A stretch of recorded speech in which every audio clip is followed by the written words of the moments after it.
guess, to our last item for this morning, which is the staff recommendation about the ecology required and recommended changes on the SMP, the Shoreline Master Program. So, staff. Great, Michelle and Stacie. Good morning, Commissioners. Yes, thank you. As you know, we left off with you last week going through the list of 61 possible changes to the locally approved Shoreline Master Program. And that's taking a look at Ecology's required changes and recommended changes, as well as staff's additional proposed revisions for clarification. And you did provide feedback and guidance to staff on the majority of those 61, which we really appreciate. And there was a handful of items that still needed a little more looking into, some more consideration. So we thought we'd go through those with you and just let you know sort of where we're at. We did talk with Ecology last week and get a little guidance on some things. We're still waiting to see what kind of feedback they come back with, but we can kind of walk through each one of those and let you know if that works. Okay. So, reading from the list of those 61 possible changes, the first one that came up was number 4 of required changes. This is regarding the definition for appurtenance, normal. So we're talking page 2-3 of the locally approved SMP. And while staff was pretty much okay with most of what the Ecology was requiring to change about that definition, the question was really focused on the addition of text which put a 3-car threshold on garages as a normal appurtenance. We had concerns about the nexus and proportionality of that kind of degree of specificity. And so when we talked with Ecology last week, we were able to sort of discuss that, if their concern was, say, impervious surface, that we've got impervious surface requirements elsewhere in the Unified Development Code, and Ecology felt satisfied that as long as that was addressed elsewhere, that they would be okay with losing that, a couple of words referring to a 3-car, or is it up to 3 cars. So they just wanted to make sure that if that was the direction the county went, that we included that information in the rationale, that impervious surface requirements are covered elsewhere. And so if a garage was larger than 3 cars, those issues would already be addressed without having to change the definition for an appurtenance. So they're no longer requiring a change. It sounded like they would be okay with an alternative proposal to leave that out, pending, sort of the rest of the change to the definition. Any questions about that, or any guidance on that new direction? No, I appreciate the work and appreciate them getting back to us.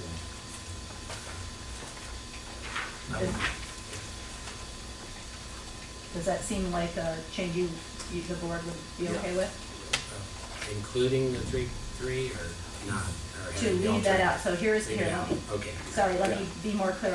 I'll read you what the definition would then say.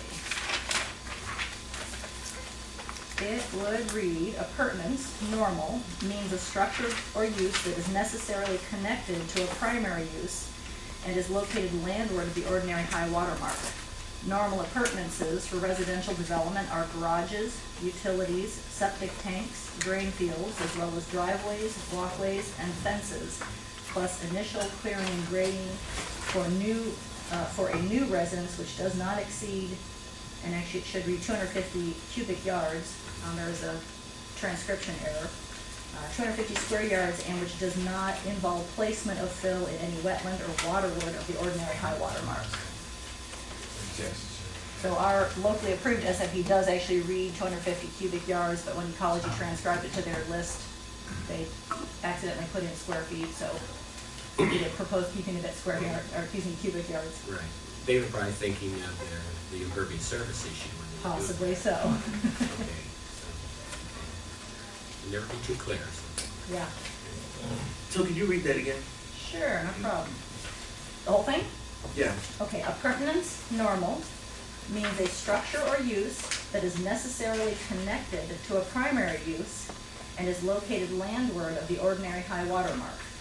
Normal appurtenances for residential development are garages, utilities, septic tanks, drain fields, as well as driveways, walkways, and fences, plus initial clearing and grading for a new residence which does not exceed 250 cubic yards and which does not involve placement of fill in any wetlands or waterward of the ordinary high water mark. Okay. I can see the way it's shifted around in there, and it's all covered. And again, recall that this is related to another change where garages are taken out of the definition for accessory and put into the definition for appurtenance. Okay. And when you copy and paste that, there's a comma and a period there. Yeah, it looks, yeah, exactly. We need to, that's in the ecologies list, so we would certainly make sure the punctuation was correct. I would think we'd need a comma after fences as well. So, is that, okay? Board is in agreement on accepting that change, or agreeing with that change? Okay, great, thank you. So the next item would be number 11, regarding the dock length, residential docks. So we're looking at page 7-10 of the locally approved SMP. And let's see. So again, it seemed that staff's guidance was to, agree with the required change. The question came up as to sort of the nexus of proportionality of the 100-foot measurement. And so in talking further with Ecology last week, they could understand our concern about that, and we're going to do a little bit more checking on that. At this point, we haven't received anything definitive from them. Stacie or David, you want to jump in on more of that discussion with them? Yeah, they were gonna check into other shoreline master programs and get back to us, on that 100. There was some discussion about, they had it shall be limited to 100 feet as measured horizontally. I think there was, some language that was discussed about allowing up to 100 feet with, I'm not gonna remember the language. David, do you remember? Well, I suggested a rebuttable presumption, but they didn't really go for that. Okay. So. Above 100 feet, I mean. They were gonna find out if other counties had justification for a numerical cap, isn't that what they said? Yeah, so we haven't heard back from them on that. They had to check with, other staff in other jurisdictions. So that one, I guess at this point could either be on hold to hear more about that, or you could proceed with agreeing to that change. And then after public hearing, consider any additional information that comes in regarding that. And above 100 feet, they have the shoreline variance too, right? They need to go that way, right? Yeah. Which Ecology has final say over.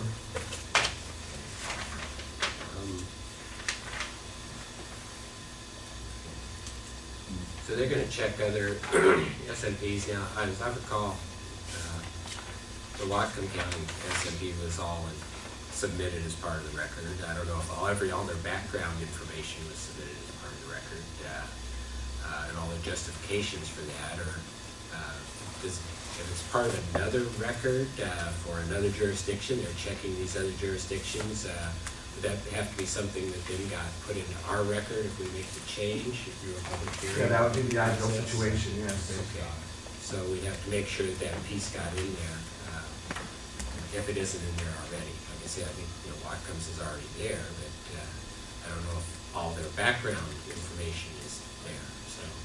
Sure. And I read that again recently, and realized, yeah, I've read all this before, okay.